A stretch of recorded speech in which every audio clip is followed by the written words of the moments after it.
Muy buenos días. Son las 9 en punto de la mañana, hora del este, aquí en Estados Unidos, de este jueves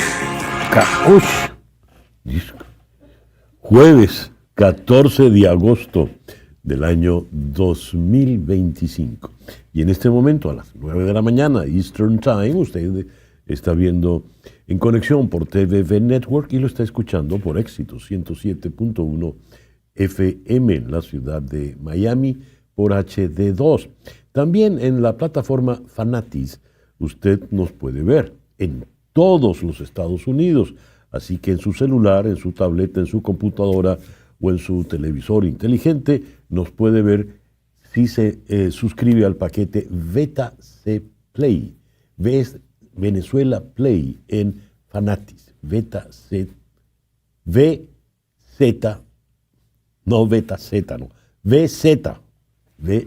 Play.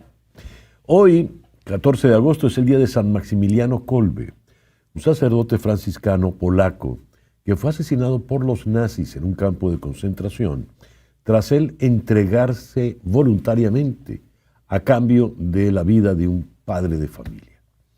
Es también el día de San Arnulfo de Soissons y San Calixto de Todi. En el calendario astrológico de Enrico Mariani tenemos para el día de hoy, la luna está todavía menguando en Aries, pero en 22 minutos exactamente entrará menguando en Tauro. Si la luna de Aries es luna de rapidez, la luna de Tauro es luna de lentitud. Si la luna de Aries es luna de cambios rápidos, la luna de Tauro es luna de permanencia, es luna pesada. Y es luna pesada porque es luna de prosperidad, es la luna de la abundancia, de la llenura, es la luna de las cosas, de la riqueza, de las cosas más buenas. Así que tenemos todavía la luna menguando en Aries, pero en 20 minutos exactamente entrará a menguar en Tauro. El sol, por supuesto, sigue en Leo este jueves 14 de agosto del 2025.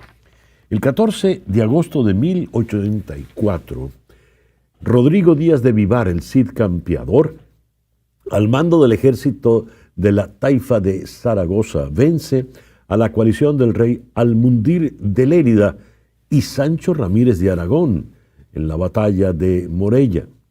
El 14 de agosto de 1502, en Punta Cajinas, hoy Punta Castilla, en la bahía de Trujillo, en Honduras, se celebra la primera misa católica en tierra firme del continente americano.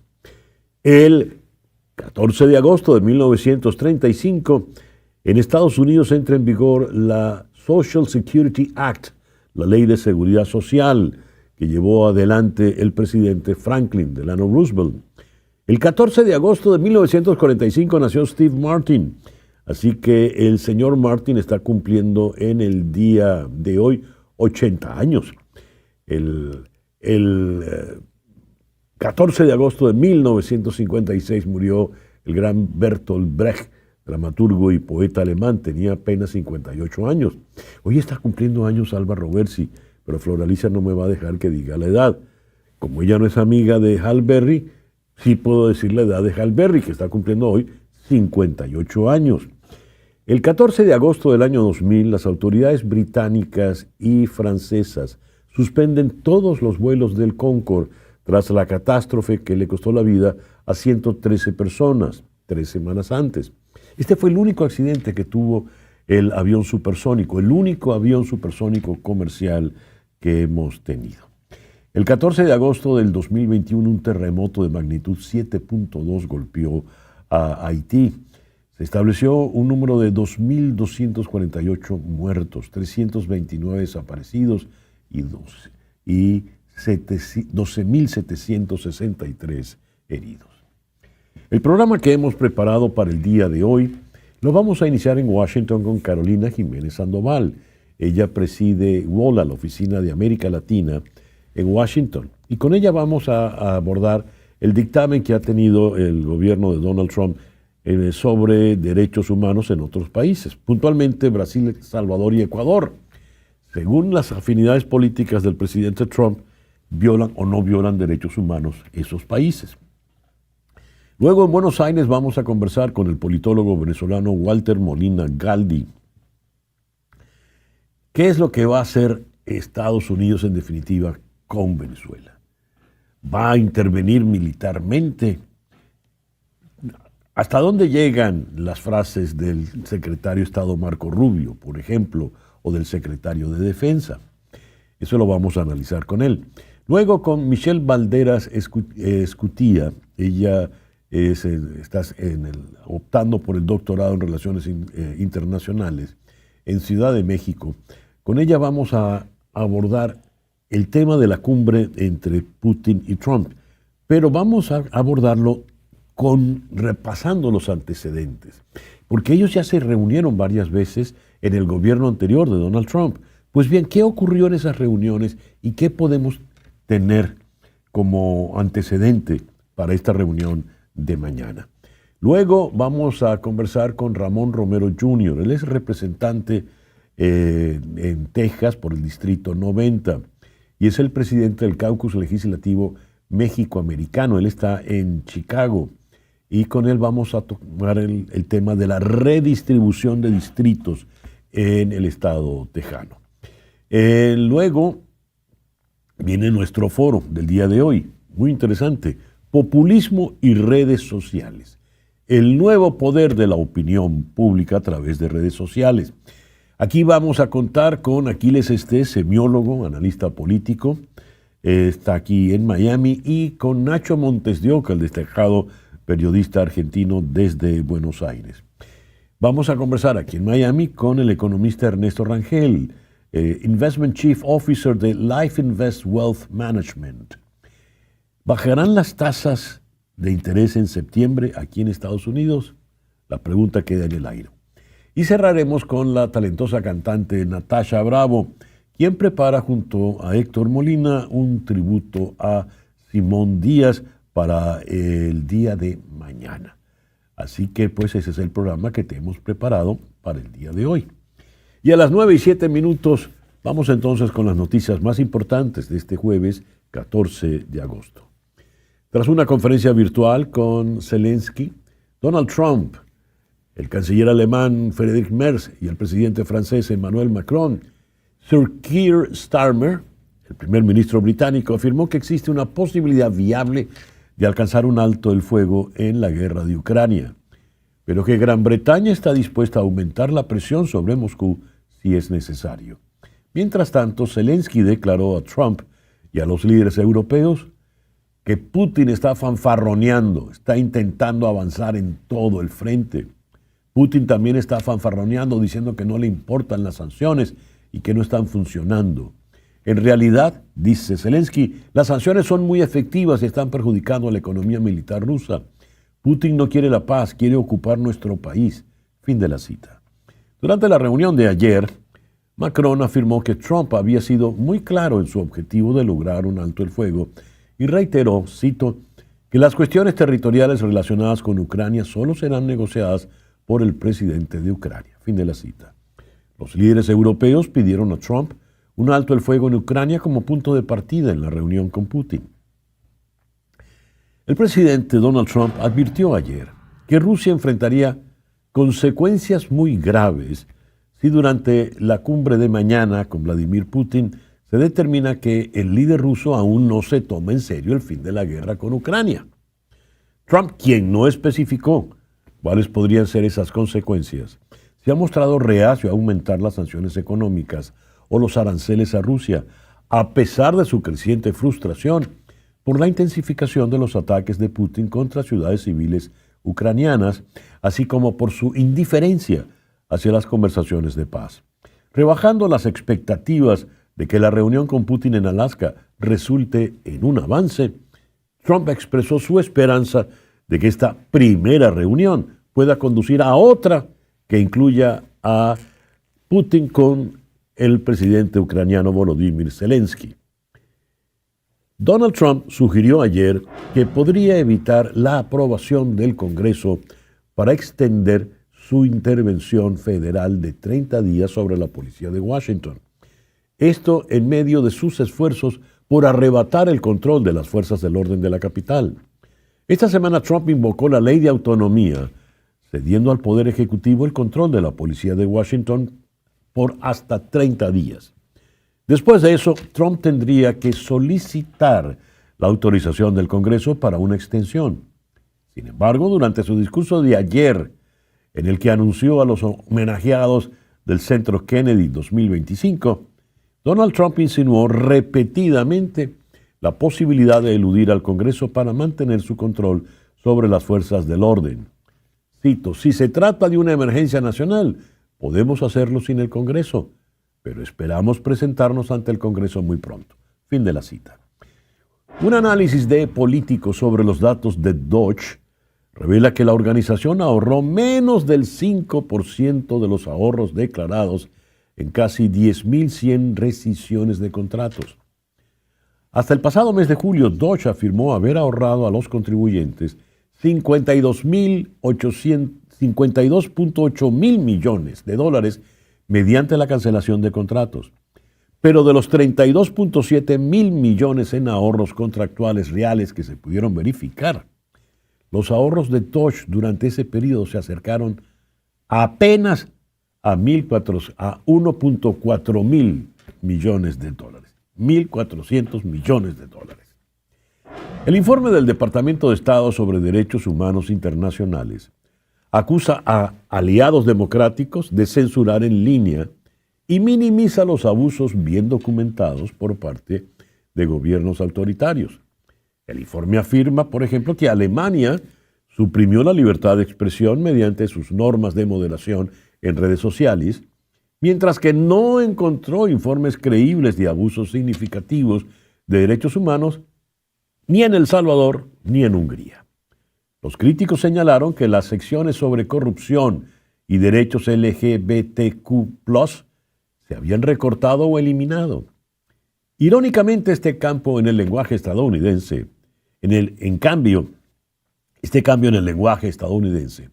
coloca a Estados Unidos directamente en alianza con China, cuyos diplomáticos llevan años haciendo campaña para cambiar el discurso diplomático sobre los derechos humanos. Esto lo escribió la destacada periodista Ann Applebaum en The Atlantic. El líder norcoreano Kim Jong-un y el presidente ruso Vladimir Putin mantuvieron una conversación telefónica para hablar sobre la profundización de sus lazos y los esfuerzos bélicos contra Ucrania, informaron ayer medios estatales de ambos países antes de la reunión prevista para mañana entre Putin y Donald Trump en Alaska. Durante la llamada, Putin elogió la valentía, el heroísmo y el espíritu de sacrificio demostrados por las tropas norcoreanas al luchar con las fuerzas rusas para repeler una incursión ucraniana en la región fronteriza rusa de Kursk, según informó la agencia de noticias de Corea del Norte.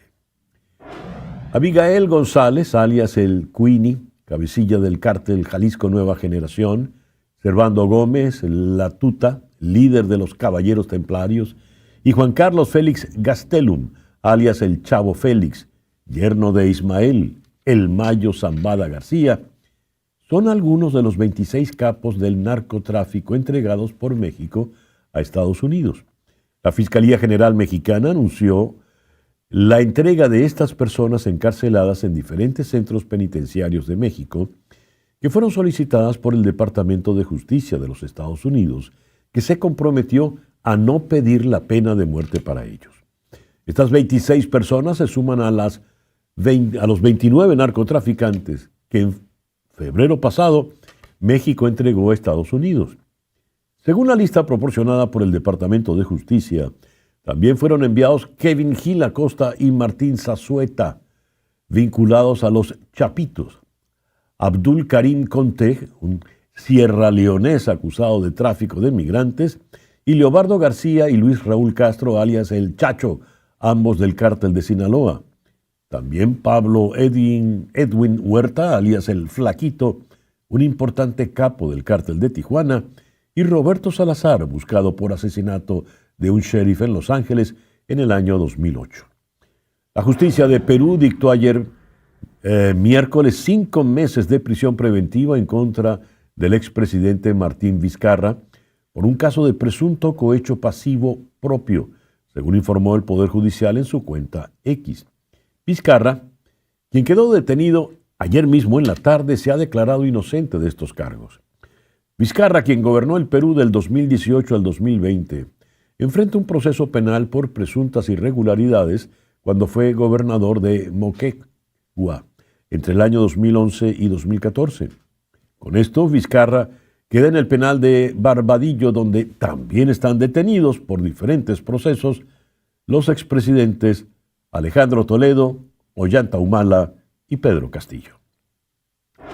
La vicepresidenta ejecutiva de Venezuela, Delcy Rodríguez, pidió la unión de los países latinoamericanos ante lo que consideró como amenazas directas de intervención militar por parte de Estados Unidos, luego de que el presidente Donald Trump defendiera enviar tropas contra los cárteles de drogas de la región con el argumento de proteger a su nación. Rodríguez acusó a Washington de tener una obsesión con mantener el control sobre el hemisferio y convertirlo en pequeñas colonias. Cito: nuestra tarea es la tarea bolivariana, que seamos poderosas naciones libres, independientes y unidas. Esa es nuestra tarea frente a las amenazas. Fin de la cita. Luego dijo que no se atrevan porque verán de lo que estamos hechos nuestros pueblos, el tesón de nuestros pueblos. Fin de la cita.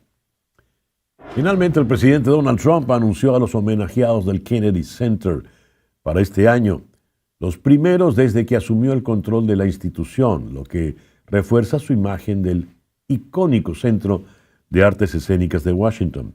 Trump anunció en conferencia de prensa en el centro que sería el anfitrión del evento anual donde serán premiados el músico George Strait, el actor y comediante Michael Crawford, el actor Sylvester Stallone, la cantante Gloria Gaynor y la banda de rock Kiss.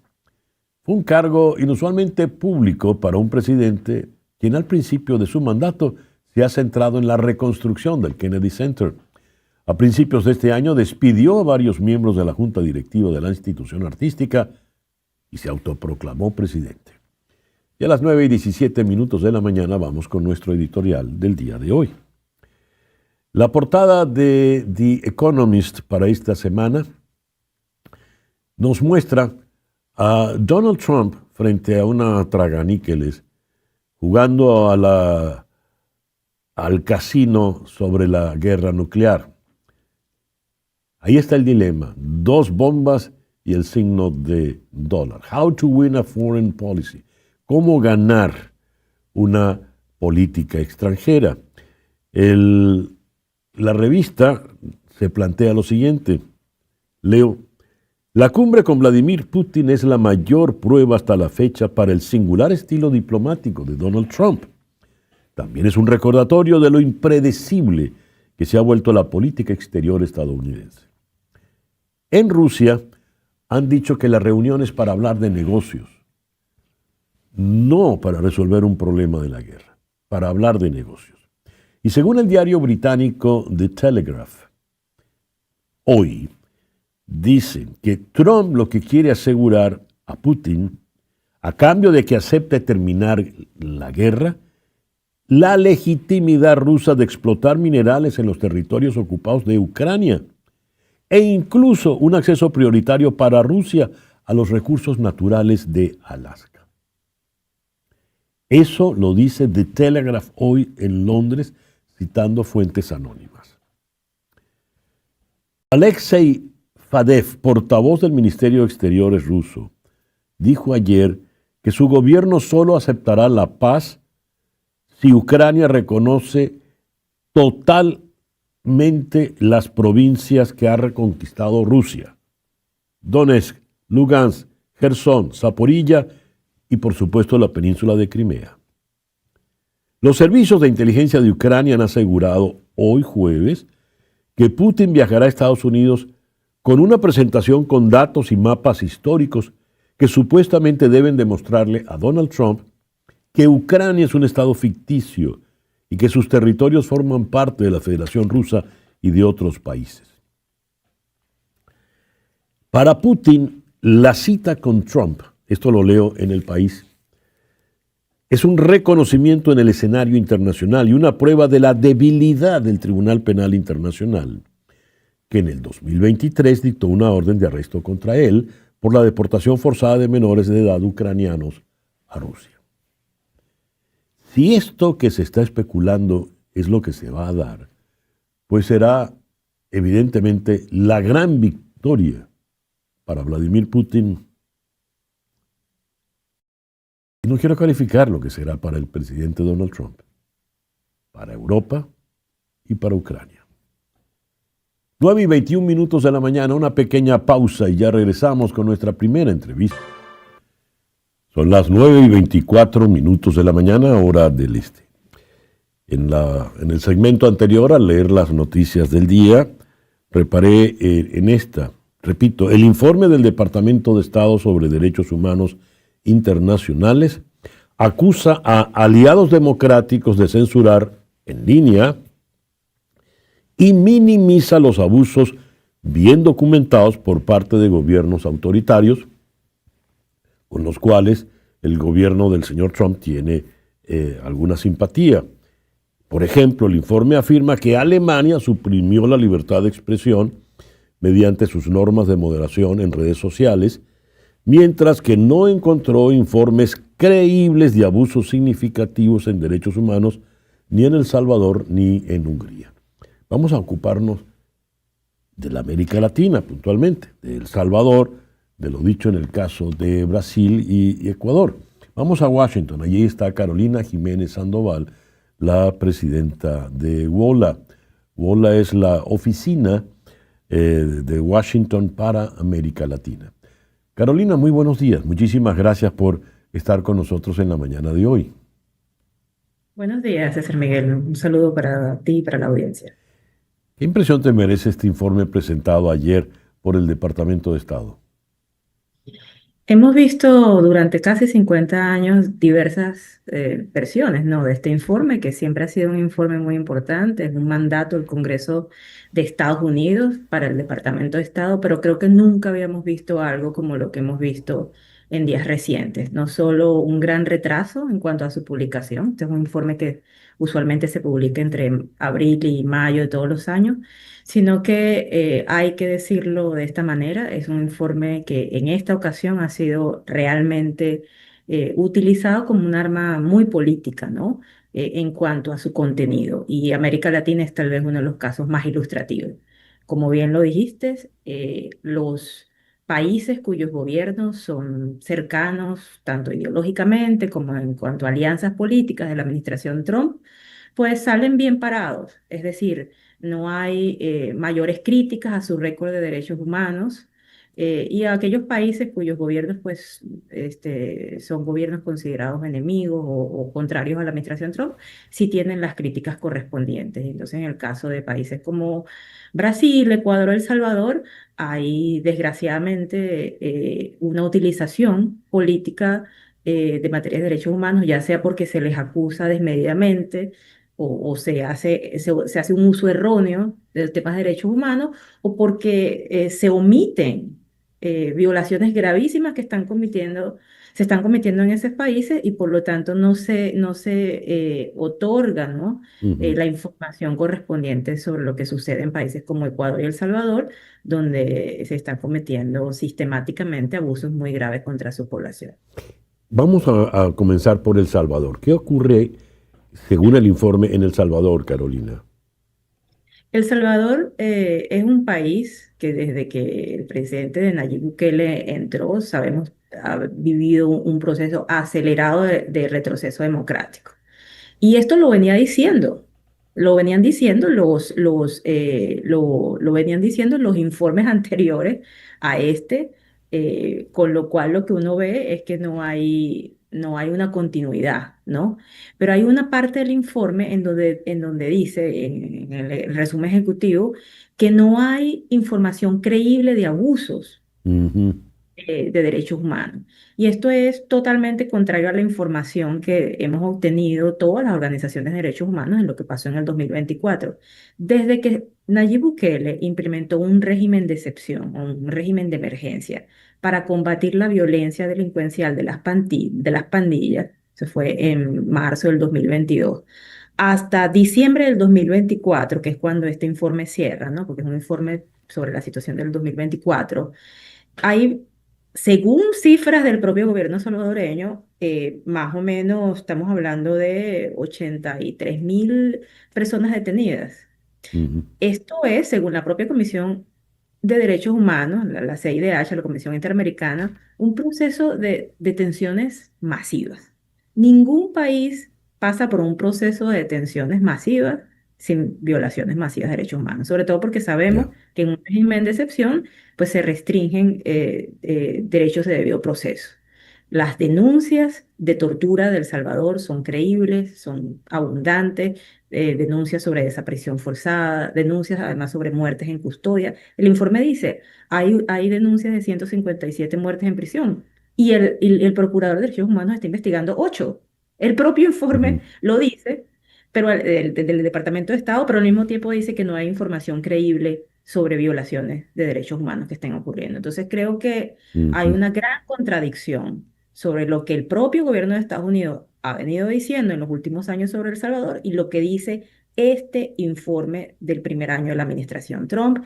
Y creo que se hace un daño gravísimo al Departamento de Estado con este cambio Y en y en el presente. caso del Brasil, Carolina, es exactamente al revés.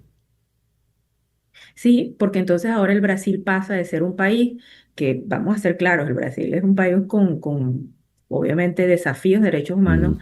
importantes, pero pasa a ser un país en donde el informe se concentra en un tema. ¿No? Brasil es un país grande, complejo, con muchos desafíos. Pero este informe, el informe del primer año de la segunda administración de Trump, se concentra en un tema, y es el tema de la libertad de expresión, Ujú. pero no la libertad de expresión de todos los brasileños, César Miguel, la libertad de expresión de Jair Bolsonaro y sus seguidores, para ser más exactos, ¿no? Si uno estudia el tema de los derechos digitales y la libertad de expresión en Brasil, por ejemplo, si tú ves los informes de Amnistía Internacional, de Human Rights Watch, te das cuenta que hay una situación grave en cuanto a la libertad de Ujú. expresión Ujú. o la situación de periodistas, por ejemplo, o de Sí. los medios de comunicación. Hay estudios que muestran que durante la campaña electoral hubo 47.000 ataques a medios de comunicación social en las redes. ¿No? Hay ataques judiciales, sobre todo, ¿no? De difamación, Ujú. acusaciones contra periodistas. Pero el informe se concentra en las luchas judiciales entre Ya. el Tribunal Supremo de Justicia brasileño y la red, la plataforma social X y la suspensión de X y los derechos de los Sí. seguidores de Jair Bolsonaro a postear en X, no Sí. postear en X, y ¿no? Las suspensiones de esas cuentas. Ahora, Entonces, Carolina, te quiero muy, muy preguntar, terrible, ¿no? te quiero preguntar, Carolina, un informe tan sesgado por lo que estás diciendo, eh, tiene que ser entonces responsabilidad directa del secretario de Estado, pregunto. Sí, creo que es una clara postura política la que se ha hecho en este caso. Diversos medios de comunicación de Estados Unidos le han hecho esta pregunta al Departamento de Estado: ¿por qué este informe es tan distinto al resto? Ujú. Se han cortado diferentes capítulos, ¿no? O áreas. Derechos LGTBIQ básicamente ya no existen, ¿no? Temas de discriminación ya no existen. Y la respuesta del Departamento de Estado es que quisieron hacer un informe más ágil, etcétera. Pero creo que es una apuesta política a Sí. borrar los derechos de un grupo de personas y definitivamente a politizar este informe y hacerlo, sí, un instrumento político de la administración. Evidentemente lleva entonces el sello de Marco Rubio. No tocamos Así. el caso de Ecuador, Carolina. ¿Qué pasa allí? Bueno, creo que es algo parecido a lo que pasa en los otros dos países. El presidente Noboa decretó el año pasado un estado de conmoción interna también.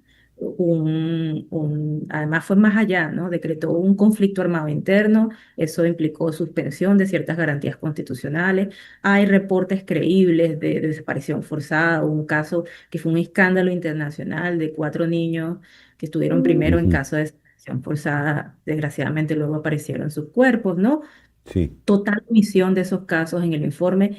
Es más, el informe va más allá, César Miguel, y dice que el único caso de desaparición forzada es el caso de una persona que estuvo presa en una cárcel, pero que el gobierno de Noboa logró disputar esa versión de una ONG y que la persona se encuentra en total buen estado de salud. O sea, más bien lo que hace es poner la versión del gobierno por encima de sí. la versión de una ONG. Entonces creo que más bien transmite la versión gubernamental sobre la versión de Ya. la sociedad civil. Carolina, muchas gracias por estos minutos en la mañana de hoy. Gracias a ti. Carolina Jiménez Sandoval es la presidenta de WOLA. WOLA es Washington Office for Latin America, la oficina en Washington de América Latina. Marco Rubio, el secretario de Estado, ha sido enfático en sus declaraciones sobre el caso de Venezuela. Ha advertido que el gobierno venezolano debe ser tratado como una organización terrorista y no solo como un cartel de drogas. Y en la famosa entrevista que dio recién, ya hemos hablado de ello, para el órgano católico y religioso, dio a entender la posibilidad de la intervención militar. Pero el que está por debajo de él, el señor Christopher Landau, que conoce bastante de Venezuela, en una entrevista con el hijo de Donald Trump en su podcast, fue muy específico y dijo, no hay planes para derrocar a Nicolás Maduro, con lo cual estaría en la misma sintonía del señor Richard Grenell, quien advirtió antes de ir a Miraflores y estrechar la mano de Nicolás Maduro y de Jorge Rodríguez, que lo de ellos no era derribar ni cambiar gobiernos. Realmente, ¿cuál es el alcance de estas últimas medidas de la administración Trump que han sido celebradas, agradecidas de manera muy efusiva por María Corina Machado? Aquí a tenernos. Vamos a tocar esto con el politólogo venezolano Walter Molina Galdi en Buenos Aires. Walter, muy buenos días. Gracias por estar con nosotros en el programa de hoy. Buenos días, César Miguel. Gracias. Dada esta introducción, ¿qué nos dices? ¿Qué debemos esperar? Mira, lo primero, yo diría que la postura de Landau sigue estando mucho más cerca, por supuesto, que la de Marco Rubio antes que la de Grenell, ¿no? ¿Por qué? Ellos han sido muy claros. De hecho, Marco Rubio dijo hace unos meses que no veía, lamentablemente, un escenario en el que cayeran o la dictadura de Cuba, o la de Venezuela, o la de Nicaragua, si por lo menos hasta diciembre de este año, ¿no? Recordemos aquello. ¿Por qué? Porque al final esto se tiene que ver como una guerra, ¿no? Así lo ha dicho la propia María Corina Machado. Y las guerras, incluso en estos tiempos de tecnología, se ganan cuando plantas la bandera en el territorio. Y el territorio es Venezuela, que es nuestra nación. Y por lo tanto, el muro final se tiene que derribar con lo que hagan los venezolanos dentro del país. De hecho, en ese mismo podcast del hijo de Donald Trump, con María Corina Machado, ya dijo ahí que ella no estaba pidiendo que fuesen militares estadounidenses a Venezuela a derrocar a Nicolás Maduro, porque esto ya lo estábamos trabajando los propios venezolanos, cosa que hemos hecho durante todos estos últimos tiempos, porque también a veces se olvida todo lo que hemos logrado. Por supuesto que falta mucho, pero todo lo que hemos logrado hasta ahora. Ahora, es necesario, fundamental, que se den todas estas acciones en contra de no una tiranía nada más, sino de una tiranía narcoterrorista, y lo cual es esto que vimos, por ejemplo, esta mañana, que informó Reuters, ¿no? El despliegue de fuerzas aéreas y navales en el sur del Mar Caribe para cortar los flujos del tráfico de oro y de tráfico de drogas, de tráfico de personas, que al final es lo que mantiene al régimen de Nicolás Maduro, o a regímenes como el de Nicolás Maduro, en el poder, porque es ese dinero el que hace que el sistema se pueda mantener. Ese dinero incluso muchísimo más que el dinero que ingresa por vías lícitas, es decir, el petróleo, por ejemplo. A ver si entendí. Maduro, Cabello, Jorge Rodríguez viven más por lo que produce el narcotráfico que, por ejemplo, lo que pueda dejar Chevron. Absolutamente. Y no solo las cabecillas del régimen de Nicolás Maduro, sino los militares. De hecho, fíjense, no es menor decir lo siguiente.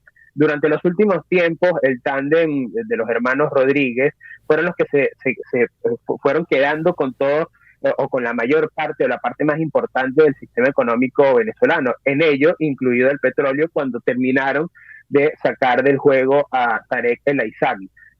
Por lo tanto, lo que les quedó fundamentalmente a las cabecillas militares para ingresar sus dineros, para hacer toda la corrupción, para mantener ese sistema, que son de muy pocas personas, pero es las que tienen las balas, es lo que tiene el terror, son los ingresos ilícitos. Por eso el cártel de los soles, que es el de los militares, ahí es donde entra el dinero.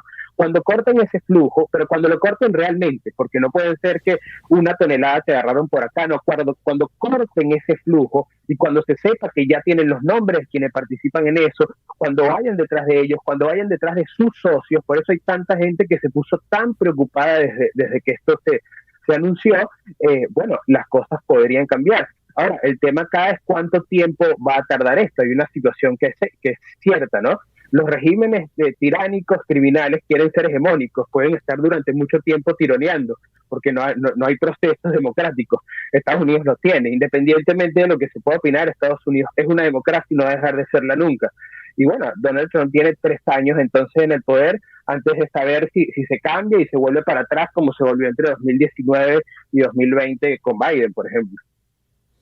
A ver, dijiste los socios se preocuparon. ¿Quiénes son esos socios que se preocuparon, Walter? Bueno, hemos visto a lobistas, hemos visto a personas que disfrazan a veces de academia toda esta propaganda del régimen de Nicolás Maduro. Hemos visto a Gustavo Petro sumamente preocupado, ¿no? Es extraña la preocupación de Petro, sugiriendo él mismo que va a haber una suerte de invasión militar estadounidense a Venezuela, cosa que no está planteada. Genuinamente esto no lo planteó ni Estados Unidos, ni María Corina Machado. Esto es un invento que se hicieron ellos mismos, ¿no? Se lo hace el chavismo, se lo hacen los propagandistas y se lo hizo ahora Petro. ¿Por qué estarán tan alterados, tan iracundos con esta posibilidad?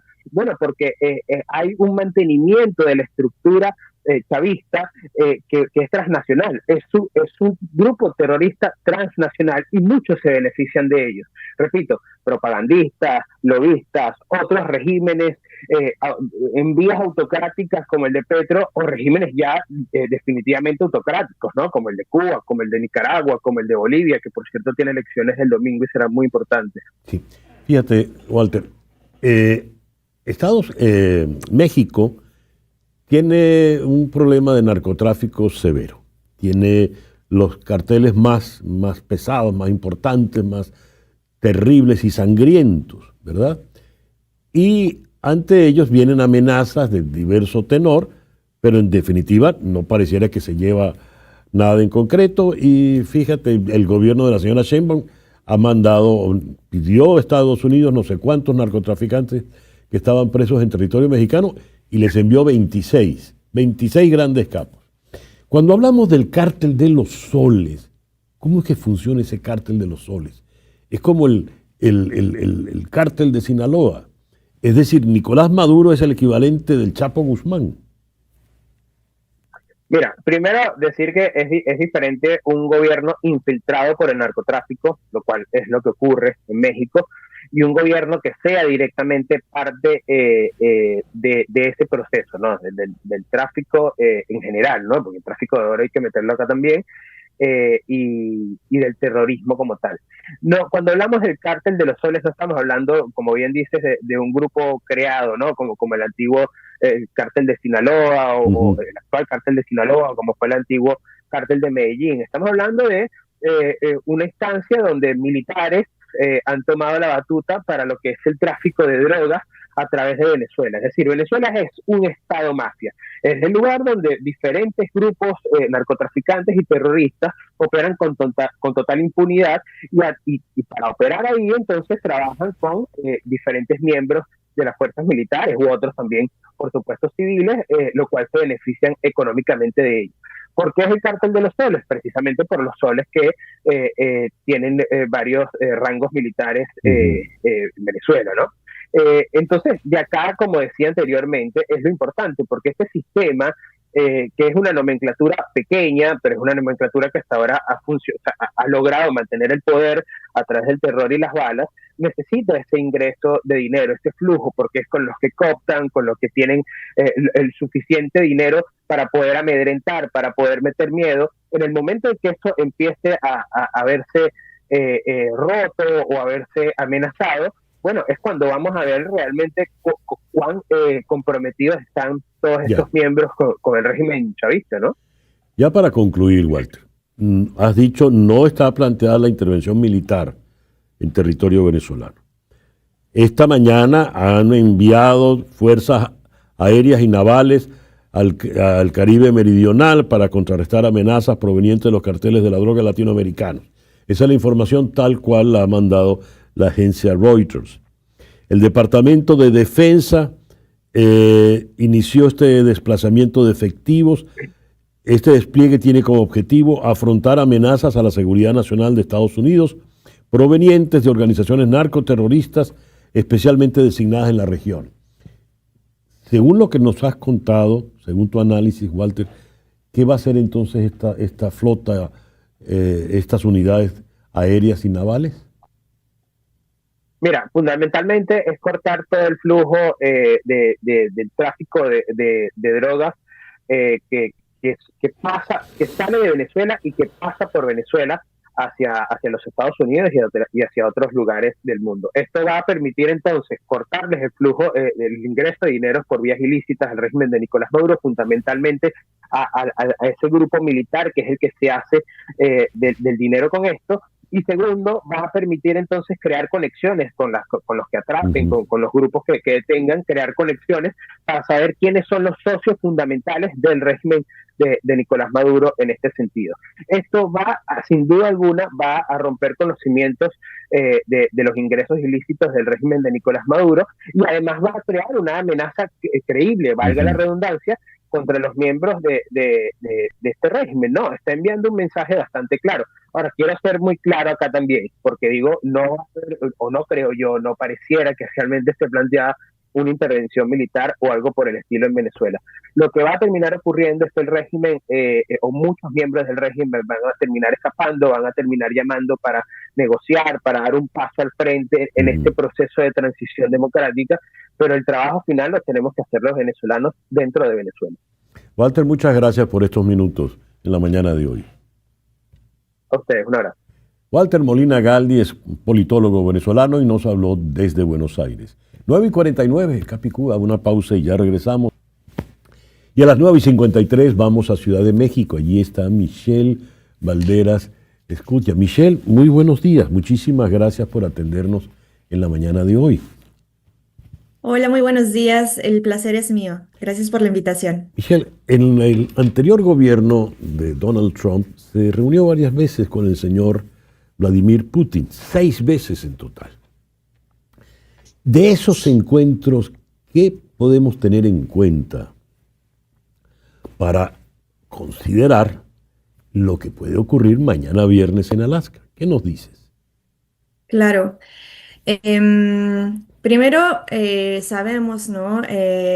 Las peculiaridades con las que también Donald Trump llegó al poder en su administración pasada y podemos recordar que había varias polémicas, ¿no? Alrededor de esas elecciones en donde se hablaba de una posible interferencia rusa dentro de la toma de decisión del electorado y demás. Entonces, entre algunas de las negociaciones o entre algunas de las reuniones que llegaron a presentar Donald Trump y Vladimir Putin en esos momentos, se hablaba un poco, ¿no? De si había existido algún tipo de interferencia en algunas de estas, en este proceso, ¿no? Entre algunas de los encuentros no necesariamente fueron únicamente bilaterales, ¿no? Sino que en realidad aprovechaban otros foros, ¿no? O otras cumbres, ¿no? Por ejemplo, la reunión del G20 en Hamburgo en el 2017, que fue de hecho la primera reunión en la que se vieron a los dos mandatarios. y si bien en algún momento fue dentro de de este foro general, también algo muy criticado, ¿no? Fue también cuando en algún momento establecieron un diálogo directamente los dos presidentes sin algún tipo de traductores oficiales, ¿no? Sin estos cuidados que usualmente se tienen en las reuniones de alto nivel.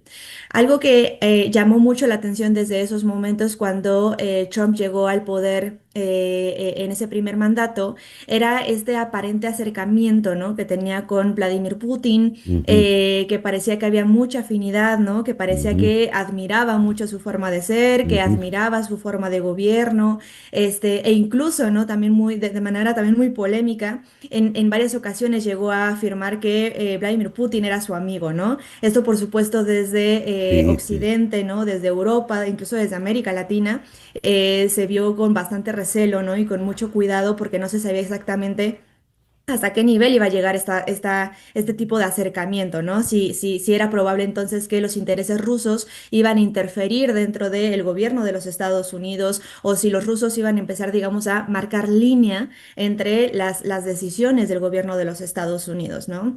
Entonces, me parece que en ese primer mandato de Donald Trump, bastante estaba como esta polémica, ¿no? Este recelo al tipo de relación que existía entre Putin y Trump, pero que también el panorama ahora, ¿no? Después de la administración de Biden, después de que empieza, bueno, que se retoma otra vez el conflicto en Ucrania, después de la interferencia de la invasión rusa en territorio ucraniano, pues ahora el panorama tuvo que ser un poco distinto, ¿no?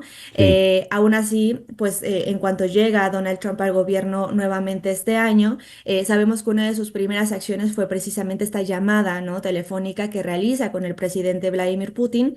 Y esto otra vez, ¿no? Llama la atención porque no sabíamos exactamente qué tipo de relación iba a haber nuevamente, ¿no? No sabíamos, bueno, Trump ya desde que estaba en Sí, sí, campaña, él sí. ya había dicho, ¿no? Que él iba a terminar la guerra en Ucrania en un día, Sí, ¿no? sí, Pero nadie sabíamos cómo lo iban a hacer, ¿no? claro. No Ahora, sabíamos si iba a ser beneficiando a quién. fíjate, Michelle, ha dicho el expresidente francés François Hollande, la técnica del presidente ruso es la mentira profesional. Y has comentado lo que ocurrió en las oportunidades previas con los traductores, que en más de una oportunidad Trump no fue ni siquiera con su traductor oficial, sino que se valió del traductor ruso. Y en algún momento le quitó las notas al traductor, a Sí. su traductor, para guardarlas él, como para que no quedase en alguna constancia. En la reunión de mañana, lo primero va a ser lo que se llama un cara a cara, ¿verdad? Un tete a tete entre los dos, donde solo van a estar acompañados por los traductores. Es decir, en soledad total no van a estar ni Marco Rubio, ay, se me fue el nombre del primer ministro, Lavrov. ni Lavrov, de manera tal de que, ¿qué pueden hablar allí? Según lo que tú has estudiado, qué es lo que está planteado que puedan conversar allí? Sí, primero es importante esta reunión que van a tener los dos líderes, primero porque, bueno, por varias razones, ¿no? En primera instancia va a ser la primera vez que se van a reunir un líder ruso con un estadounidense en territorio estadounidense Ujú. desde los años 80, ¿no? Eso por una parte. En segundo lugar, bueno, va a ser en el territorio de Alaska, que ya por sí mismo llama mucho la atención. Porque era ruso, Y sí. sí, exactamente, sí, geopolíticamente, Ujú. geográficamente, ¿no? También es muy simbólico que se vaya a Claro. realizar en Alaska particularmente. También contemplar además que Alaska, bueno, al formar parte de territorio estadounidense, los Estados Unidos ya no forman parte de la Corte Penal Internacional, por lo tanto, estas medidas o sí, esta sanción que se le impuso a Vladimir Putin por parte de la Corte Penal Internacional para que sea detenido en cuanto él salga de su territorio, pues en los Estados Unidos esto no va a suceder, o sea que Vladimir Putin está blindado en este sentido.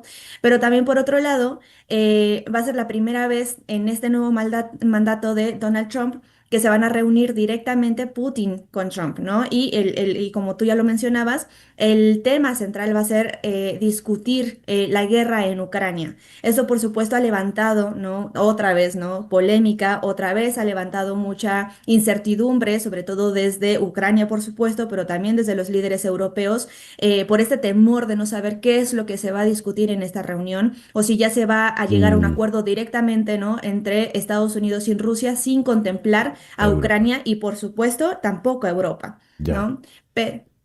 Sí. No, no, no, no, no, termina Sí. la idea, claro. Pero también me parece que hay quizás demasiados ánimos también en esta reunión y también hay que, esto como lo que tú comentabas, va a ser una primera reunión, ¿no? Va a ser un ejercicio en el que el gobierno de Donald Trump va a escuchar directamente los motivos, ¿no? Y las razones por las que Rusia se encuentra en Ucrania y cuáles son los Sí. deseos de Rusia en Ucrania. Muy probablemente, de hecho es altamente probable que no se va a llegar a un acuerdo ya oficial en esta reunión, no se va a llegar a un alto al fuego definitivo y por supuesto no se va a hablar ya del fin de la guerra. Ujú. Lo que sí se va a buscar va a ser justamente encontrar esta primera sinergia, ¿no? Estos primeros puntos de encuentro en Ya. donde se pueda negociar más adelante. Y además recordemos, ¿no? También el día de ayer se reunió Zelensky con algunos Sí, sí. miembros de la Unión Ujú. Europea, con Donald Trump también. Entonces, aquí también, en esa reunión también se habló de los intereses, ¿no? Que le Ujú. interesan a Ucrania, a la Unión Europea y que Donald Trump, por mucho que también es el carácter del presidente de los Estados Unidos, sabemos que de pronto es también muy volátil, ¿no? Hay ciertos intereses que también se tienen que cuidar, ¿no? Por parte de la Unión Europea y que también son de beneficio de los Estados Unidos. Ya Entonces, veremos. sí, veremos qué es lo que se platica en esta reunión, ¿no? Lo que sí tenemos casi certeza es que Vladimir Putin está en una posición bastante favorable en estos momentos en la guerra en Ucrania, ¿no? Ujú. No ha habido un avance considerable por parte de Ucrania, ha habido mucha pérdida económica y también infraestructural. Por mucho que Europa o por mucho que los Sí, Estados Unidos han tratado de apoyar, pero esto ya está significando también gastos significativos, particularmente para el gobierno de los Estados Unidos, y ya. les conviene ya terminar con este conflicto. Michelle, muchas gracias por estos minutos en la mañana de hoy. Les agradezco mucho. Michelle Valderas Escutia desde Ciudad de México. 10:02 de la mañana, en medio de las recientes olas de calor que azotan a Europa. Algunos zoológicos han encontrado una forma creativa y deliciosa de refrescar a sus habitantes más salvajes. La receta: hielo, fruta y un toque de ingenio. En el Parque Zoológico de París, los leones reciben polos helados de sangre, mientras que las jirafas disfrutan de refrescantes helados de sandía, lo que los venezolanos llamamos patilla. En el zoológico de Vincennes, un puma saborea cubos de hielo con jugo de carne. Y en el zoológico de La Flèche, en el noroeste de Francia, un cerval se deleita con un bloque de helado de sirop y pollo. En la región de Loira, el zoológico de Saint-Martin-la-Plaine reparte cubos de hielo en los días más sofocantes. Y esta tendencia no se queda en Francia. El zoológico de Praga entregó 10 toneladas de hielo para enfrentar el calor. Y en el Biopark de Roma, un coatí suramericano disfruta también de la patilla congelada. Más que una curiosidad, estas iniciativas reflejan el compromiso de los zoológicos por garantizar el bienestar animal frente a temperaturas extremas. Al final, un pequeño cubo de hielo puede hacer la diferencia cuando el calor aprieta. No hay que ser animal para saberlo, ¿verdad?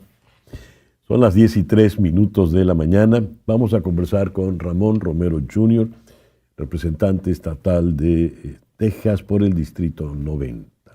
Ramón, muy buenos días. Muchísimas gracias por atendernos en la mañana de hoy. Cuando, Es un placer estar. cuando el gobernador Greg Abbott ha planteado la redistribución de los distritos electorales, ¿a qué le está apostando el gobernador Abbott? Más que nada, la comunidad latina es quien va a sufrir, es quien ahorita está siendo castigada por la última elección, Ujú.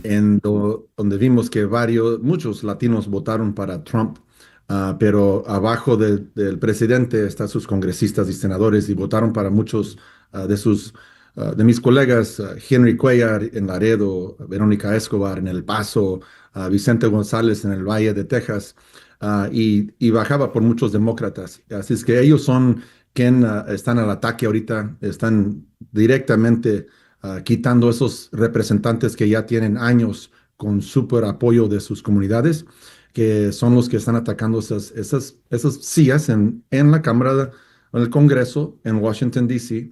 Y es una lástima porque esa gente nos han representado muy, muy bien. Incluso Silvia García en Houston, Gregorio Casar en el centro de Texas. Todos van a perder sus sillas. Y lástima porque aquí en Texas la comunidad latina es el 40% de la población y el partido ahorita, por parte del presidente, piensa que es pura política y nuestro gobernador no está en contra de él, al contrario, está súper apoyando al presidente. Ahora, Ramón, leo en la edición de hoy de The Washington Post lo siguiente: el Partido Republicano le está apostando a los votantes latinos que ya habían votado de manera republicana para permanecer en el poder. That's no sure thing, pero eso no es algo que esté seguro. ¿Es que acaso el voto latino puede cambiar? Si antes fue republicano, ¿podría ahora no serlo? Pregunto. Ah, sí, yo creo que aquí en Texas el voto latino siempre ha sido más independiente. Claro que por la Ujú, mayoría de los años siempre hacemos como el 60-40, 65-35% a favor del Partido Demócrata, más que nada. Y la política aquí existe una forma de que el latino vota por la economía, ujú. cómo sigue la economía. Así es que nosotros vimos después de la presidencia de Biden, la inflación, todo lo que sufrimos por COVID, que hubo mucha frustración y votaron por Trump, al presidente. Pero como le digo, abajo, mucho, mucho, y la mayoría, todo demócratas siguieron ganando. Así es que es bueno que la comunidad latina puede sentirse independiente, pero también es algo muy importante para el presidente y el Congreso que se enfoque en la economía para todos. Y en Texas no estás haciendo bien la economía, te vamos a causar en las elecciones daño ahí. Y yo pienso que lo mismo ahorita con las tarifas. Texas está sufriendo demasiado. Nuestra relación con México. Laredo, Texas es el puerto número uno en todo el Estados Unidos, más que Los Ángeles, por parte del tráfico que pasa por la carretera del 35, todo el centro del país. Las tarifas nos están doliendo demasiado y las comunidades no están contentas. Ahorita vemos las tiendas en McAllen, Texas, están vacías en Ujú. el valle. Gente está viendo que la economía no está funcionando y hay mucha frustración ahorita, no solamente con el Partido Republicano, con toda la política, con todo el gobierno y especialmente esta redistribución de distritos. Estamos viendo que por causa de la política, nosotros estamos perdiendo gente que de veras queremos. Siempre han sido apoyadores de nuestra comunidad, luchadores que tienen nuestra misma experiencia y que las han entregado esas experiencias en Washington, D.C. Y así es que ahora estamos con esta frustración con el partido, que ¿por qué nosotros? Nos dicen que nos van a dar 5 distritos más latinos, pues ya tenemos más que 5. ¿Por qué nos Ujú. quitan quienes queremos para crear nuevos distritos? Sabemos que es simplemente a los que quieren entrar, los que dicen land of the free, la, Sí. la tierra de libertad. Yo digo es land que agree with me, quien se pone de acuerdo conmigo. Si estás de acuerdo con el presidente, eres quien él quiere. Eso es lo que estamos viendo ahorita en Washington. Lástima. Mi última pregunta, Ramón, ¿cómo se va a resolver este problema? No creo que se va a resolver, lástima. Yo creo que lo que está pasando ahorita va a seguir pasando por todos los estados de nuestro país. Lo único que podría parar, igual como el presidente Trump hizo el paz entre Azerbaiyán y Armenia, Ujú. él también tiene que llamar al gobernador y decirle, ¿sabes qué, gobernador? Ahí muere. No, tenemos que regresarnos. Esta guerra no vamos a ganar. Hay que parar ahí, porque lo que va a pasar, ahora sabemos que Gavin Newsom va a anunciarse un mapa en California y en ese mapa van a hacer lo mismo en reacción de Texas. también van a atacar 5, 6, 7 sillas republicanas para hacer el counterbalance, el balance de lo que hace Texas. Pero la diferencia en California es que ellos todavía lo van a dejar que vayan a los votantes, los residentes, los ciudadanos de California van a votar. Ujú. En Texas no hacemos eso. En Texas lo hacemos por parte de la legislatura. Me gustaría que tuviera el mismo valor nuestro gobierno en Texas y que deje la gente decidir, Ya. porque vimos en todas las audiencias del público, el 99% de la gente dijo que no querían ver esta redistribución. Así es que si eso es cierto, que California es igual que nosotros, al público no lo crean, van a ver que en California, a lo menos ahí, dejan que el público, que el pueblo se escuche. Y por eso es el tema de todo esto y la importancia. ¿El pueblo merece tener su voz, sí o no? ¿Dónde? En su voto, sí. En el Congreso, también. Así es que esto es un tema muy importante que gracias a Dios por parte de mis colegas demócratas aquí de Texas, todo el país se está dando cuenta. Es más, todo el Ya. mundo se está dando cuenta de lo que está pasando en los Estados Unidos ahorita por parte de esta redistribución que se debería de hacer no más cada 10 años después del censo. Ramón, muchas gracias por estos minutos en la mañana de hoy. Muchísimas gracias a usted. Ramón Romero Jr., representante estatal de Texas por el Distrito 90, habló desde Washington. 10:11 de la mañana, una pequeña pausa y ya regresamos con nuestro foro de hoy, populismo y redes. Leo lo siguiente. Las redes sociales se han convertido en herramientas poderosas para los populistas, permitiéndoles eludir a los medios tradicionales y conectar directamente con sus seguidores.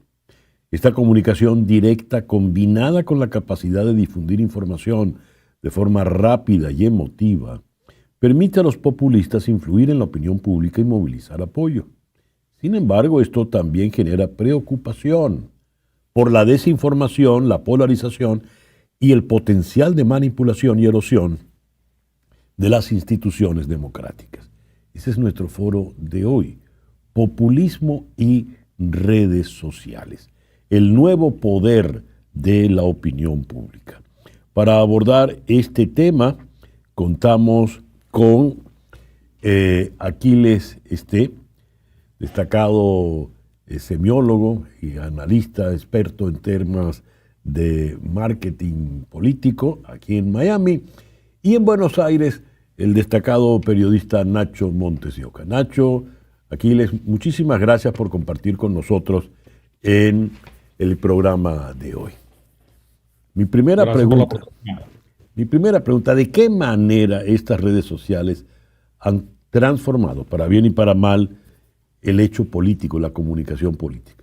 Vamos a comenzar con Nacho, que es el que está más lejos de nosotros, allá en la ciudad de Buenos Aires. Nacho, por favor. Sí, buenos días, gracias por la invitación. Las redes sociales fueron para la comunicación lo que el meteorito que cayó en Yucatán para los dinosaurios. Han destruido el ecosistema conocido y han convertido a la comunicación pública en algo absolutamente nuevo.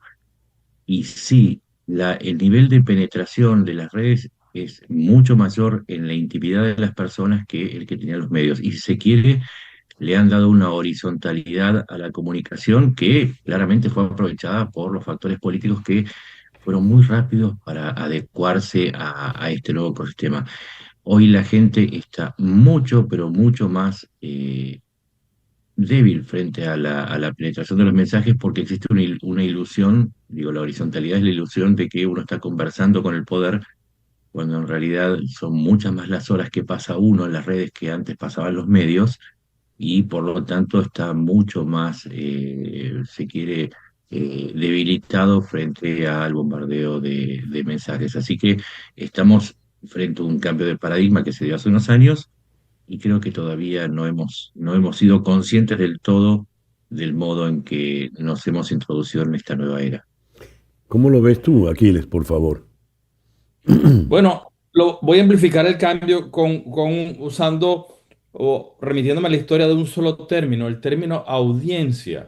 que es un Ujú, término que todos usamos para referirnos a un segmento de la población que en teoría escucha el mensaje de los medios de comunicación. El término audiencia viene justamente de los grandes, de la historia, de las décadas de vigencia de dominio de los grandes medios de comunicación, vale decir radio, prensa y televisión. Es decir, ellos tenían una audiencia, un público que esencialmente lo que hacía era escuchar, pero el cambio profundo de las redes sociales ha implicado que ya no existen exactamente audiencias, que esas audiencias hablan y hablan muy duro. Es decir, ellos emiten sus mensajes y en teoría, bueno, yo no sé, no hay un nuevo término para eso, ¿no? Yo no sé, al menos no sé cómo llamarlas. Público será. Emiten un mensaje que en principio estaba diseñado o había la esperanza, creo que esto es lo que sugiere Nacho, Nacho me corrige, había la esperanza de que iban a desafiar el poder, porque ya no simplemente escuchaban, sino también se ujú, expresaban. ujú. Y eso a la larga ha sido muy paradójico, porque este cambio de pasar de ser audiencia a emisores de mensajes, bueno, ha sido dominado por la tecnología de analytics, entre otras, y la realidad es que hoy vivimos en silos informativos, nos exponemos esencialmente a los mensajes que reflejan nuestros valores y prácticamente podemos vivir allí toda la vida y ni nos enteramos de lo que piensa el de al lado. Entonces, esa esperanza de desafío al poder está ahorita severamente cuestionada y eso lo han aprovechado los liderazgos populistas para hacer caja de resonancia de sus Ya, ofertas políticas. muy interesante. Coinciden ambos, veo, en ver con cierta ojeriza la supuesta horizontalidad, tal como la refirió Nacho en su mensaje. Dijiste, Nacho, algo que me llamó la atención. Paso mucho más tiempo con las redes del que yo le podía dedicar a leer el periódico o escuchar un noticiero en la radio. Y eso Exacto. transforma de verdad mi relación con el hecho noticioso o el hecho político en líneas generales. Realmente esa horizontalidad, ¿cómo funciona? A efectos del político, del que quiere vender un mensaje político y manipularlo. A ver, es una ilusión la horizontalidad, porque si Ujú, bien nosotros podemos contestarle ahora a los políticos, se diluye la respuesta cuando son miles o cientos de miles las respuestas.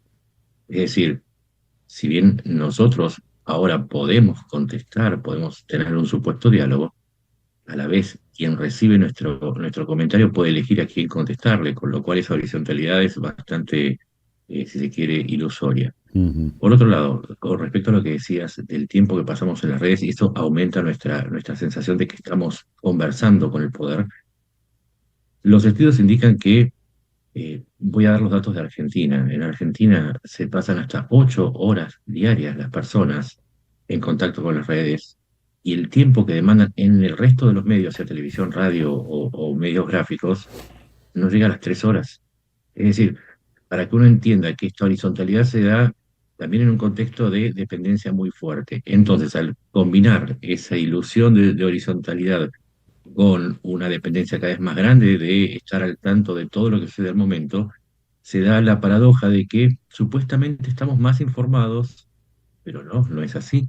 Lo que estamos es con una catarata, un tsunami de información, y eso no Sí. significa estar mejor informados, significa recibir más información, pero no necesariamente tenemos tiempo para decodificar exactamente qué es lo que está pasando y sacar conclusiones de fondo. Conclusiones rápidas es fácil, ¿no? Decir, esto es Ujú. bueno, esto es malo, es más desde lo emocional, pero la conclusión profunda y analítica se pierde precisamente porque pasamos demasiado tiempo en las redes.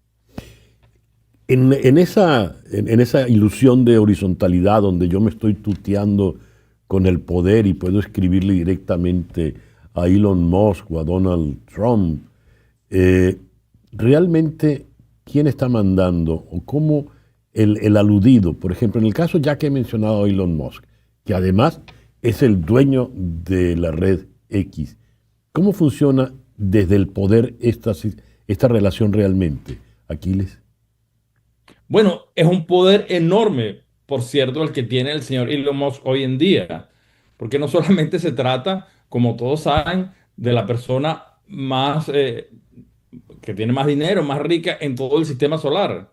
Digo el sistema solar porque el hombre además quiere llegar a Marte, sino porque además es dueño de una de las redes más poderosas y más especializadas en el tema de la opinión pública.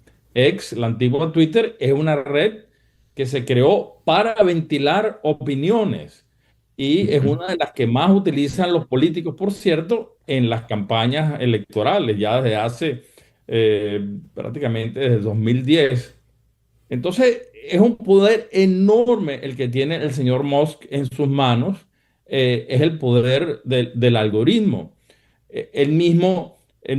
Yo he tratado personalmente de bloquearlo en X y no puedes. Él vuelve a aparecer por algún camino. Es muy arrogante su presencia en X. Entonces, él maneja el algoritmo. Vivimos en la era del algoritmo. Las marcas comerciales y políticas prácticamente se diseñan como algoritmos, como estrategias de contagio. De modo que estamos ante un fenómeno absolutamente nuevo en que la persona más rica, más adinerada del mundo, al mismo tiempo es dueña de una de las redes sociales más poderosas. Yo no recuerdo algún momento en que esa combinación hubiera tenido lugar antes. Es decir, los dueños de los medios no eran necesariamente los dueños de la industria. Por supuesto que había vasos comunicantes, pero creo que en el caso particular de Elon Musk estamos en un fenómeno nuevo. Elon Musk es una persona que ha buscado personalmente asociarse al poder. No le fue muy bien, como todos saben, pero es un fenómeno de verdad de una arrogancia económica y política inédita. Nuestro diseñador gráfico, no sé si porque sabía que tendríamos a un forista de la Argentina, ha puesto, porque el título del foro es Populismo y redes sociales, pero el populista que está allí en el gráfico, ese que está ahí, a mí me luce un tanto parecido a Perón, o en todo caso me evoca a Perón. Te quiero preguntar, Nacho, estamos hablando de populistas y redes sociales, y no estamos hablando del dirigente político convencional que procede ante su audiencia o ante su público o ante sus votantes de buena fe. ¿Cómo funciona ese populista, ese dirigente populista, ese político populista de hoy en el manejo de las redes? En primer lugar, estamos en una época en que los dirigentes que están surgiendo tienen mucho que ver con las redes. De hecho, desde Trump hasta Milei, Bukele y por izquierda también, ojo, que en Venezuela el uso de las redes ha sido tremendamente hábil. En Rusia, bueno, en China, hoy somos gobernados crecientemente por políticos que saben usar las redes. Y acá hay que hacer una cuestión matemática. Imaginemos que el universo de las redes depende de un financiamiento que viene de la pauta, ¿sí? No existe ninguna empresa en ningún país que pueda superar la pauta o el dinero que dispone un gobierno. Es ahí donde empieza a formarse la fuerza del populismo, porque ese dinero traducido no solamente en auspicios o en publicidad directa, sino también en la contratación de bots o de profesionales de la comunicación, hacen que hay una disparidad enorme de poder, y esto, insisto, no tiene que ver con la derecha o con la izquierda, una enorme disparidad de poder a la hora de manejar precisamente ese algoritmo y darle no solamente entidad, sino primacía a determinados mensajes, y a partir de ahí es fácil entender por qué el populismo ha encontrado en las redes un aliado extraordinario para hacerse fuerte.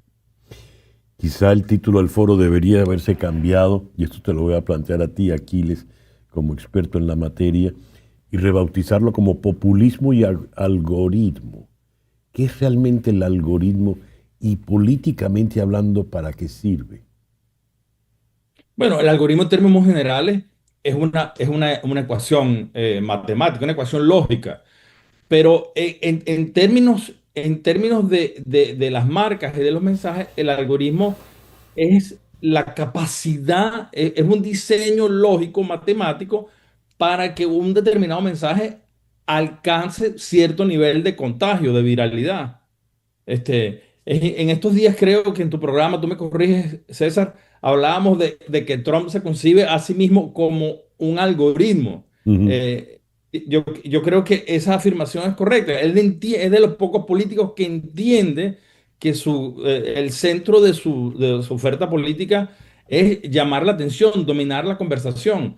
Entonces, yo creo que las marcas, sean comerciales o políticas hoy en día, ellas en sí mismas van a empezar a concebirse como un algoritmo, es decir, como una entidad, como una cápsula de información capaz de captar nuestra atención el tiempo todo.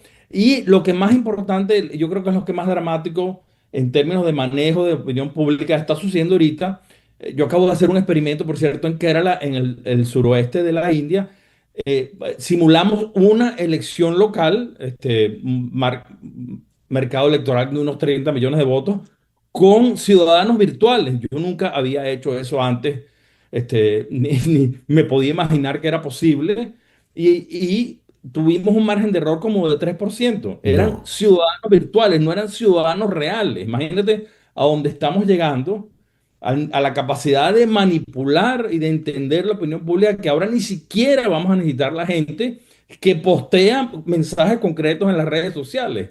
De modo que estamos entrando Wow. en un mundo muy, muy desconocido, realmente inédito. Escalofriante Me lo que acabas gustaría, de contar. Escalofriante, sí. Escalofriante. Sí, me Nacho, gustaría por favor. aportar algo a lo que dijo Aquiles. Sí. Si quieren un ejemplo de algoritmo, lo tienen en TikTok, ¿sí? Un algoritmo diferente aplicado en diferentes sociedades. En TikTok, cuando uno ve el contenido en China, tiene más que ver con lo educativo, con el estímulo a la cultura, a la educación, pero cuando va uno al TikTok de Occidente, tiene que ver con el narcisismo y con el consumismo. Ese manejo del mensaje prevaleciente es lo que hace la diferencia entre el objetivo de una red social en un país o en otro. Si yo, supongamos que soy el líder populista de un país y quisiera decir que está todo perfectamente bien en el manejo del Estado, tranquilamente podría contratar, porque se contrata esto, el algoritmo para que se inunde de mensajes positivos y se baje el valor o la visibilidad de los mensajes negativos. Eso es el algoritmo, es crear una burbuja en donde todo la realidad se adecúa a las expectativas o a calmar las ansiedades del público. Eh, ¿Quién determinó o cómo se determinó que TikTok fuese tan pro cultura, por decirlo de una manera, en China y tan pro frivolidad en Occidente? Nacho, ¿quién lo determinó?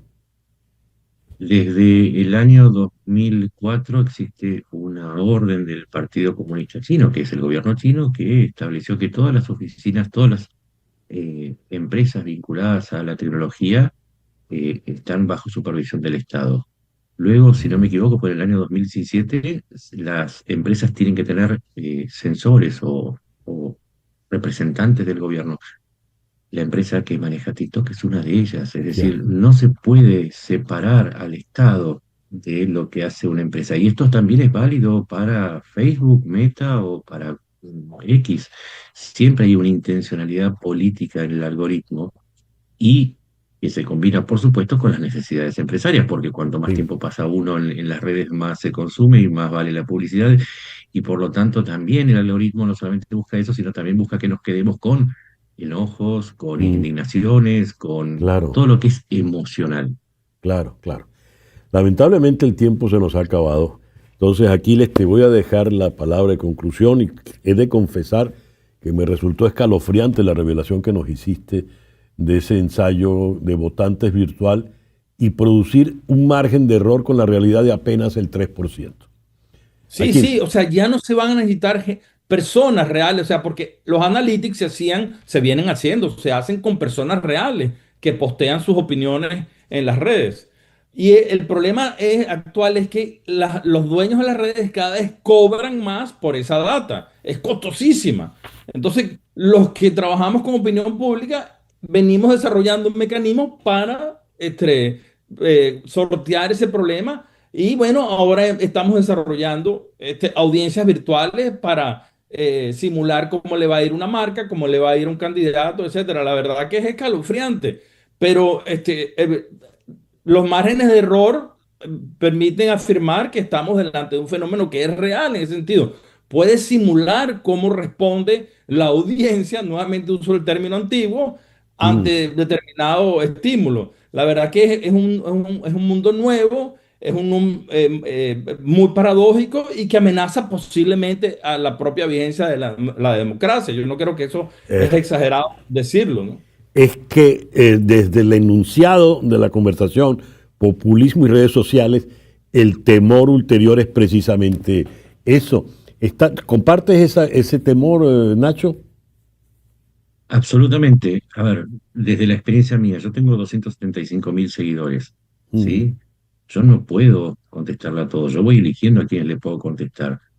Lo mío es a escala muy pequeña, lo que hacen las grandes empresas o los gobiernos y los populismos. Elegir a quién contestar, qué contestar, cuál mensaje levantar y cuál no. Yo tengo un código ético. La pregunta es, ¿los populismos tienen una mm. ética comparable? Uy, ¿de qué manera nos protegemos de todo esto o de qué manera puede protegerse la democracia, Aquiles?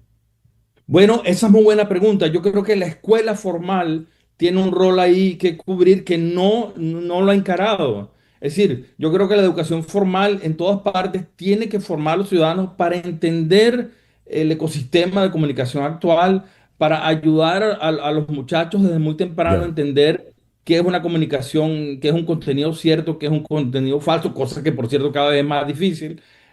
¿Sabes? Ujú. Entender, ¿cómo se llama? El tema de los algoritmos y de la manipulación digital. Es decir, yo creo que hay tenemos que ir en un nuevo proceso de alfabetización del ciudadano para preservar la democracia, porque si no, realmente se corre un riesgo de una democracia emocional, de un archipiélago de opiniones, de una absoluta Sí. falta de consensos y que es muy peligroso.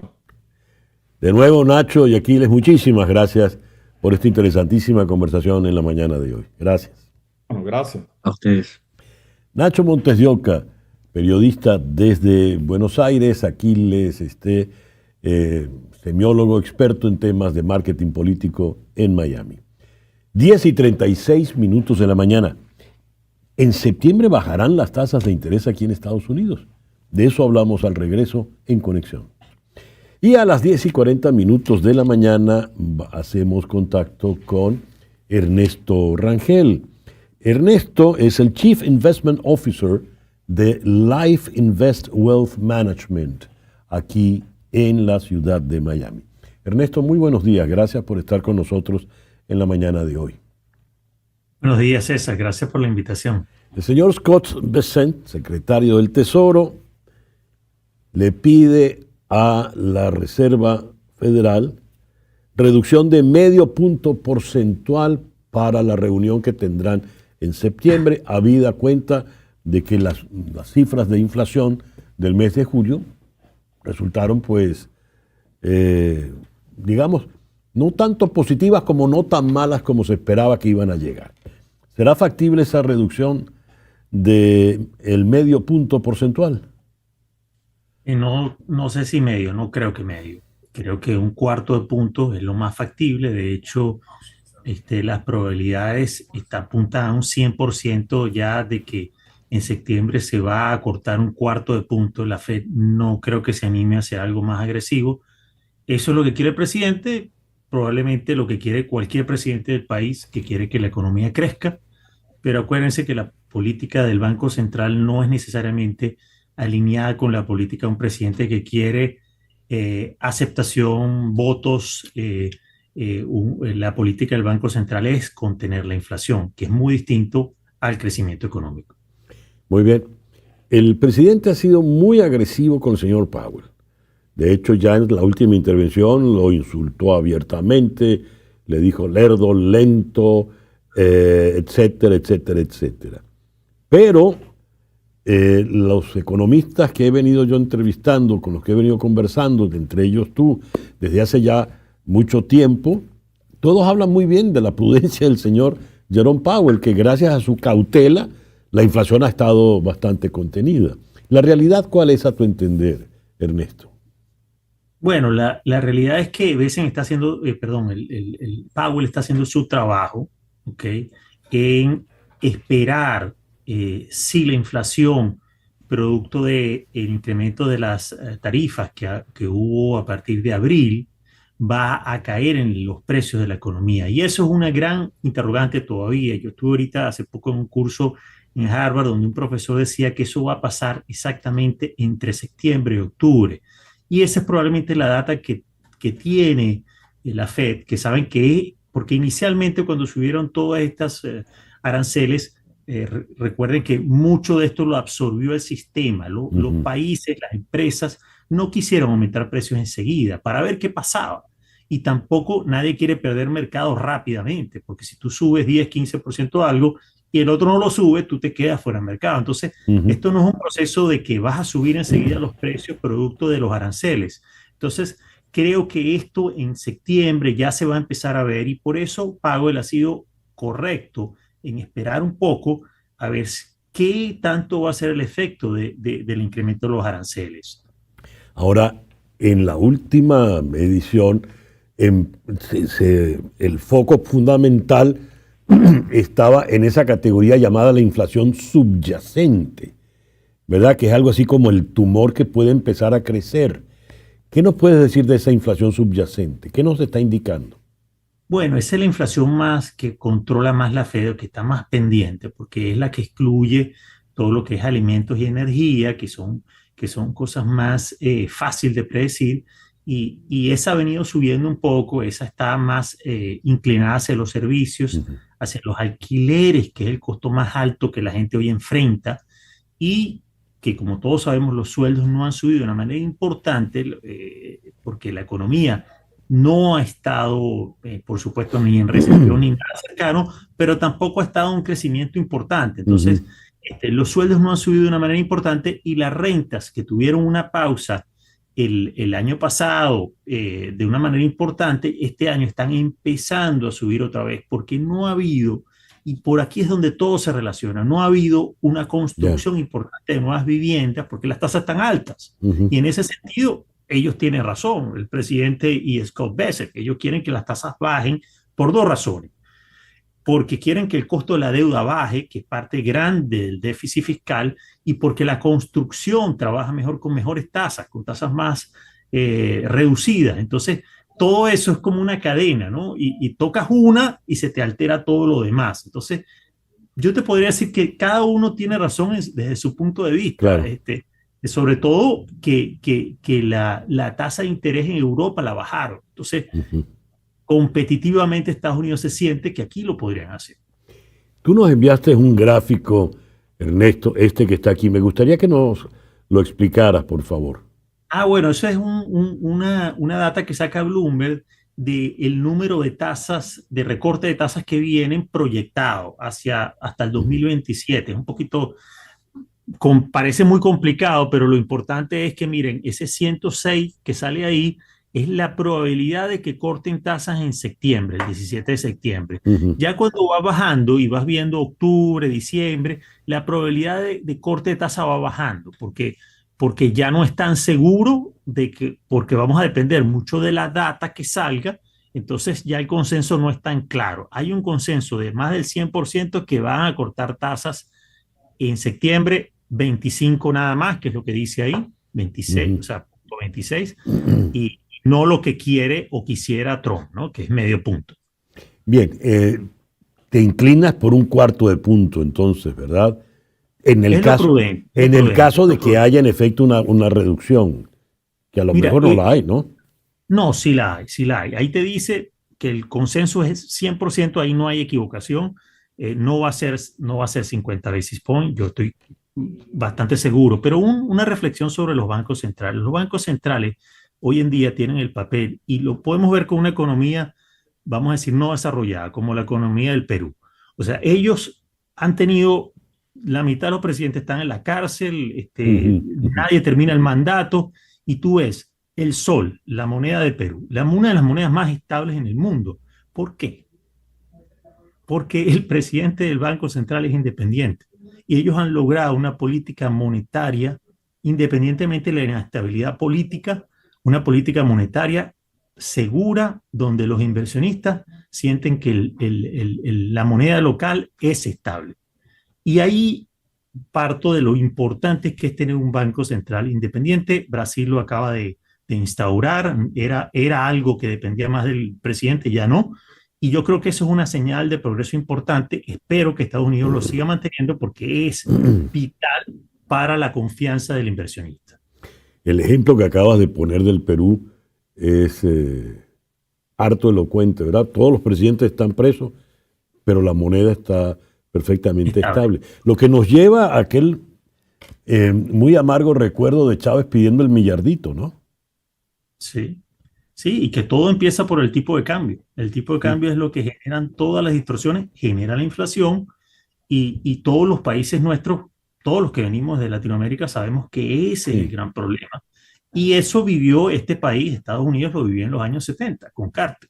Ellos pasaron un trauma muy grande porque no se fijaron que tenían que controlar la inflación más que ponerse a ver el crecimiento económico. Porque el crecimiento económico puede ir muy bien, pero si después la inflación ataca ese crecimiento, te quedas, o sea, el desempleo, te viene la economía, empieza a colapsar y todo se cae. O sea, que de nada te sirve que te enfoques en crecer si no controlas la inflación. Ese fue el gran aprendizaje de los 70 con Carter. Sí. Ernesto, muchas gracias por estos minutos en el programa de hoy. Bueno, muchas gracias por la invitación, César. Un gran saludo.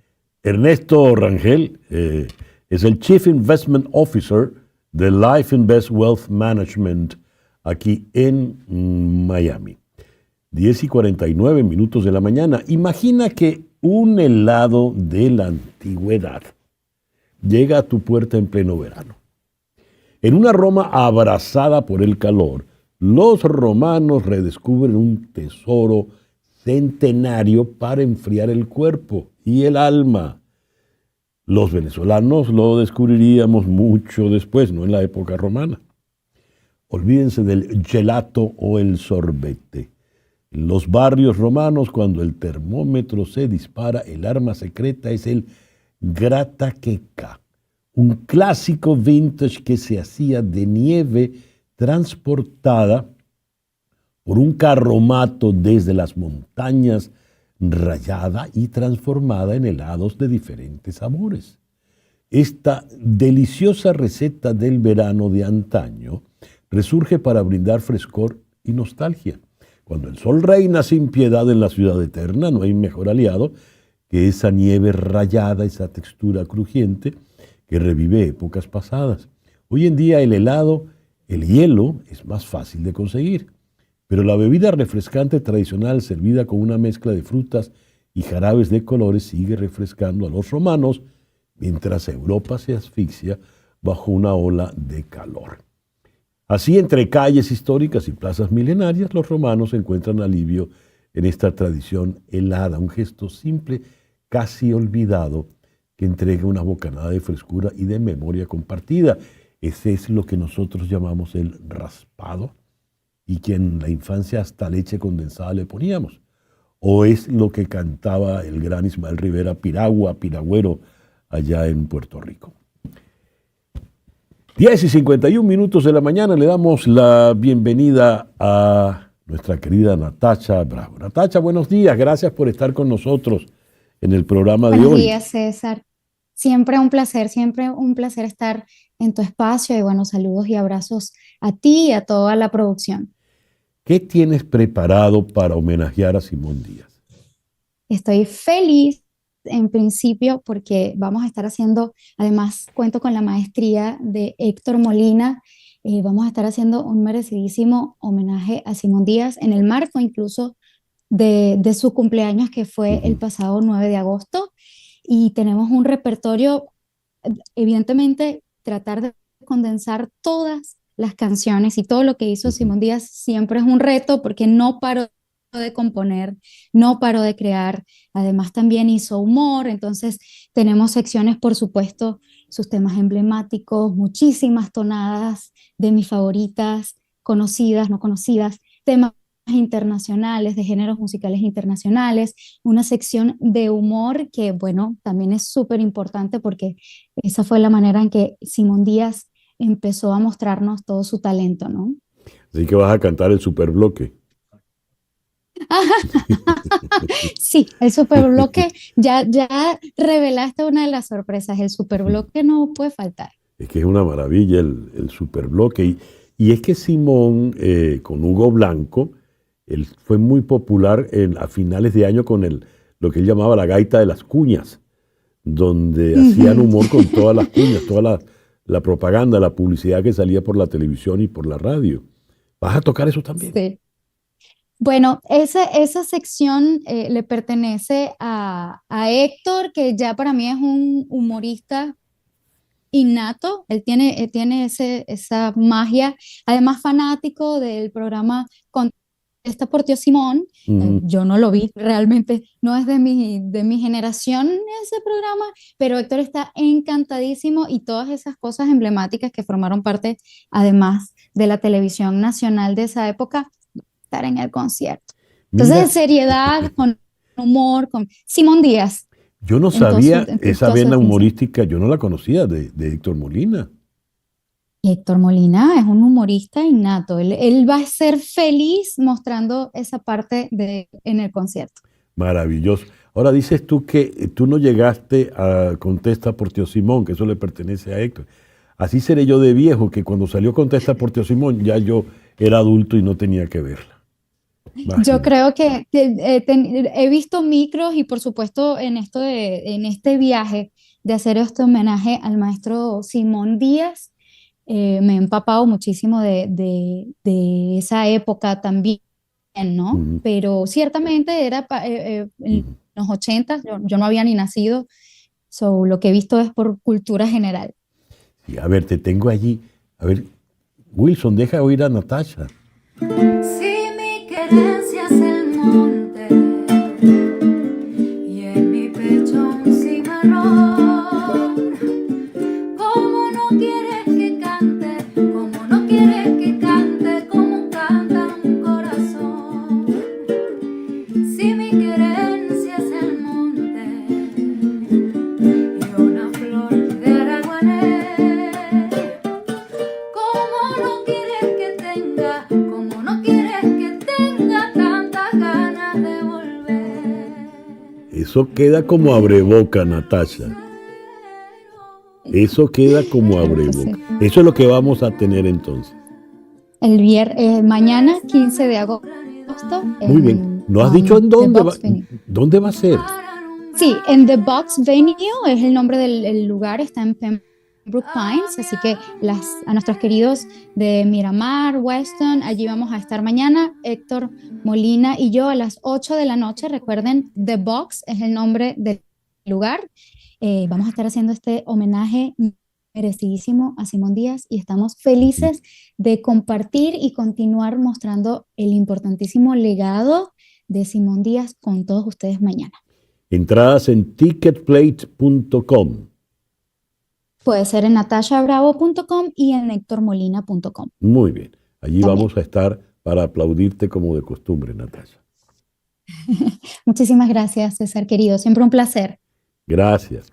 Natasha Bravo con Héctor Molina en tributo a Tío Simón mañana en Pembroke Pines. Son las 10:56 de la mañana. Este viernes, en conexión, las incidencias previas a la reunión entre Donald Trump y Vladimir Putin. Este viernes, en conexión. Gracias, pues, por permitirnos estar allí. Tengan todos el mejor día posible. En Conexión fue una producción de Floralicia Anzola desde 360 Content para TVV Network en los estudios de éxitos Miami 107.1 HD2, con Laura Rodríguez en la producción general, Mariel Sofía Rodríguez en la producción informativa, Carlos Prato en los controles y ante el micrófono, quien tuvo el gusto de hablarles, César Miguel Rondón.